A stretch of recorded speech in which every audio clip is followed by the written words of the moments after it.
Hey guys, in this video, I'll show you how you can hide followers and following list on Twitter or X.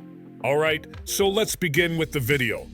First of all, you have to launch the Twitter or X application on your mobile device and make sure it is updated to latest version available.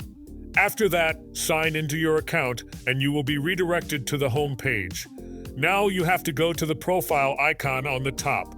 After you tap on the profile icon on the top, you have to go to the option of Settings and Support, and then go to the option of Settings and Privacy.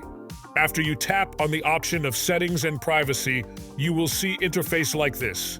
Now you have to go to the next option, that is Privacy and Safety, and tap on the option of Privacy and Safety.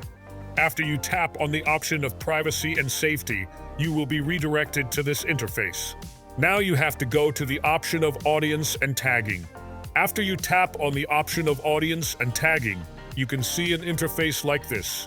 Now you have to enable Protect Your Post, and you also need to enable the Protect Your Videos. And when you enable Protect Your Post and Protect Videos, now your followers and the following list will be hidden on your Twitter account. So that's basically how you can hide followers and following list on Twitter or X. So that's all for this video. Consider subscribing if you find it helpful, and I'll catch you in the next one. Thanks.